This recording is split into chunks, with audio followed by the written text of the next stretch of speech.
If chocolate isn't the answer, could you repeat the question? Hello, I'm Pat Coakley, and welcome to PODSNACKS Art of the Diet, the weekly podcast that each week tries to ask the right question about how to maintain a significant weight loss. You can access all the episodes on www.artofthediet.com. Hello, this is Pat Coakley, and it is episode 168 of PODSNACKS Art of the Diet.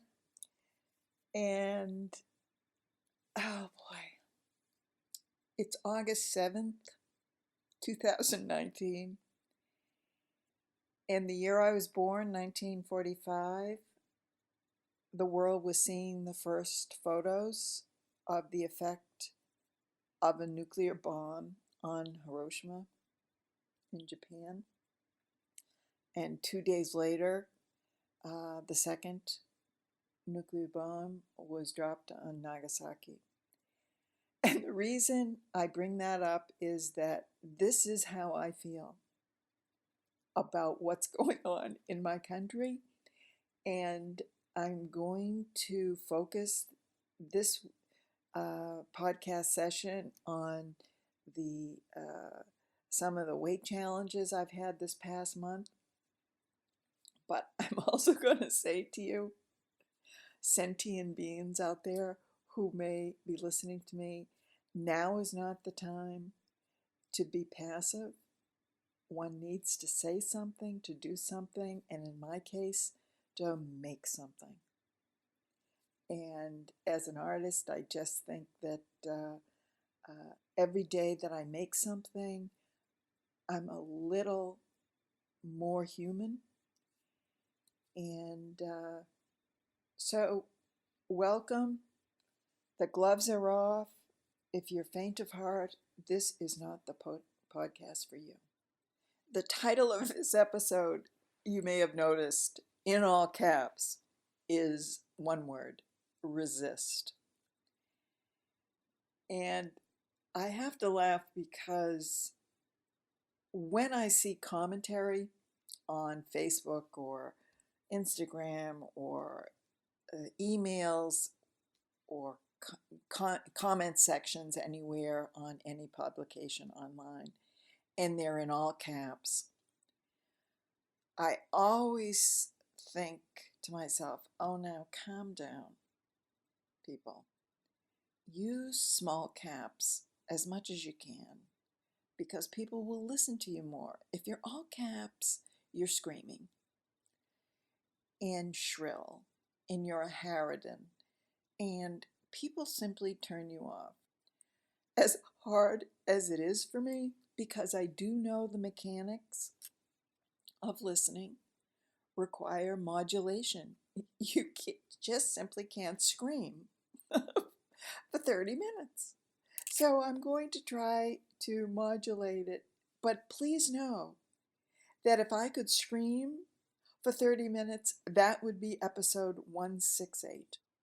I chose the title, one word, resist, for two reasons. It really does reflect what my advice to myself is at this point with the weight issues, which most of you know that for 10 years I've maintained a 60-pound weight loss, and there's been ups and downs and struggles along the way, but I've defied the odds and maintained it. And I still am, but wow, this past month has been a challenge because some of my go-to techniques to get me off a slippery slope aren't working. And I'm finding myself saying, okay, today I'm going to do no grains, no sugar. Just one day, okay? Just one day. And I may go for the morning, and some of the afternoon, but then almost as if I'm sleepwalking. It's really almost like that, except I'm aware of it. I'll say, I think I'm going to have a little of that zucchini bread. Or I think I'll make some cookies for my grandnieces and nephews. And I'm like, really? Just one day, Pat? And you can't seem to do it? And the fact of the matter is, this has been going on day after day, week after week, for this past month. And the the bottom line is, okay, I've gained 3 pounds, but for me it feels like 60. And I know this is the lack of modulation that anyone who's struggled with weight all their life always has, that the additional 1, 2, 3 pounds always gets magnified out of control. And so on the one hand, I have to say, it's 3 pounds. It's not 60 pounds. And I have to literally sit down and go, you realize it is only 3 pounds, right? And I go, right. I talk to myself. And so I go, all right, so what am I going to do? Because giving up is not the answer. And so I really have benefited greatly, which I think I talked about last month, about putting a little sticky note on my kitchen cabinet and on my bathroom mirror of begin again with kindness, which came about from a meditation practice that I've had for a year. And I thought just simply encapsulated how I should go about dealing with almost every problem in my life, because they are recurring. They don't ever go away. And I do have to begin again on a regular basis, on a daily basis, and sometimes on a minute-to-minute basis.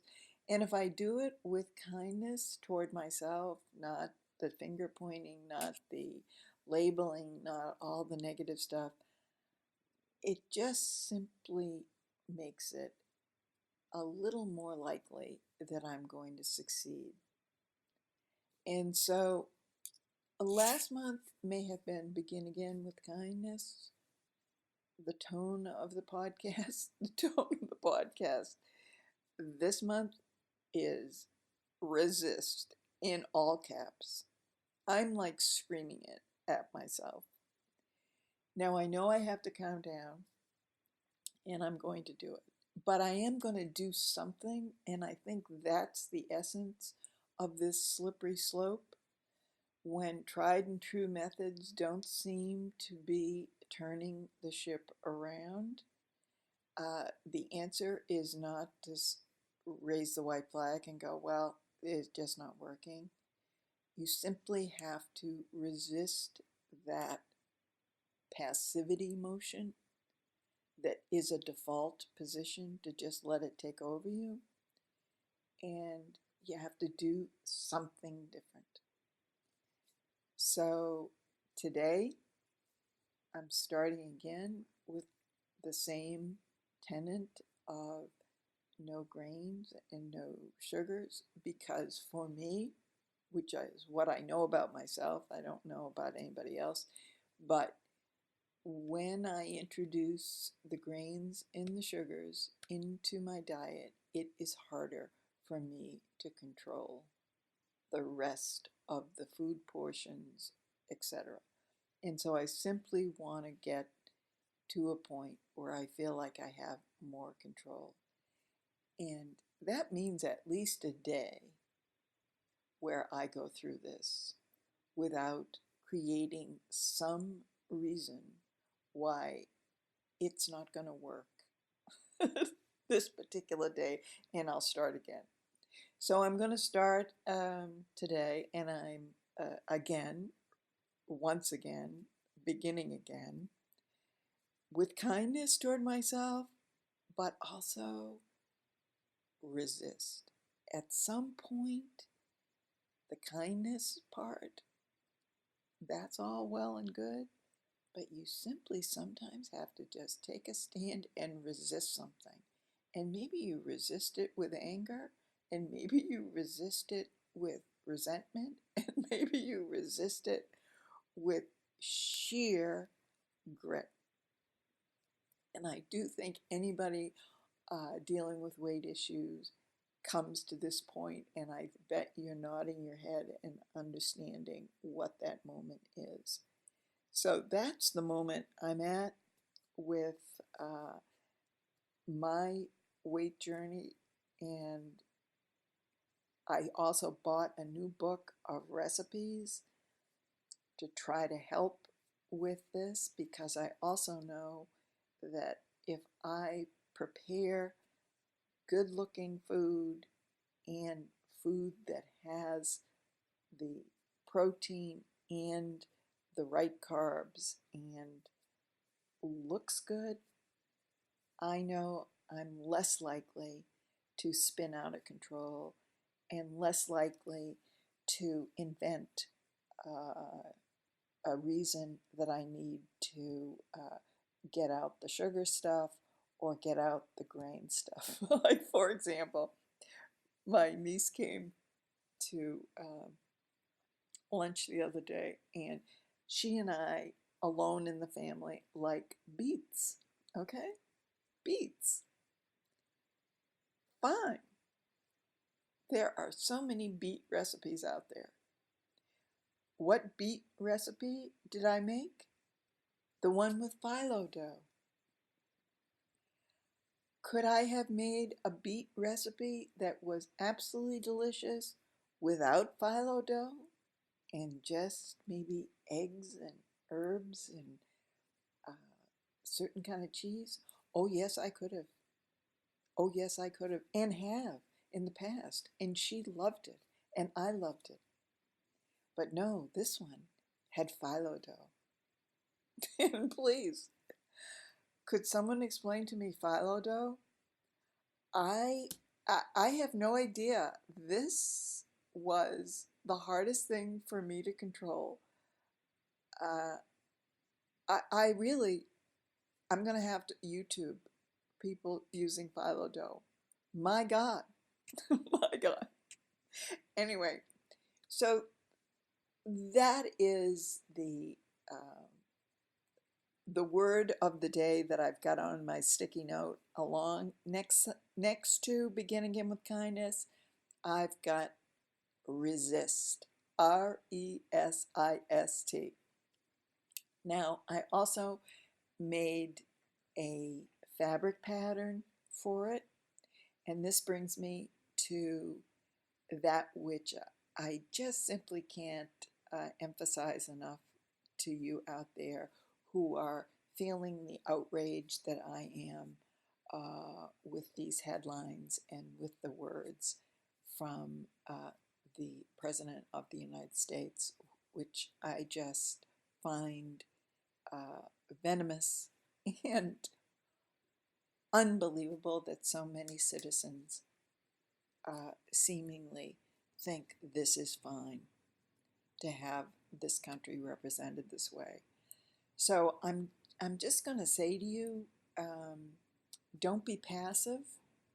This is not the time to be passive. Say something, do something, and if you can, make something. Because I found that as I was making the fabric pattern that had resist in it and also had effort in it, that was another pattern,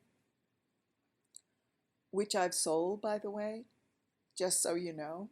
There apparently are some other people out there that want to decorate their house with some of my phrases.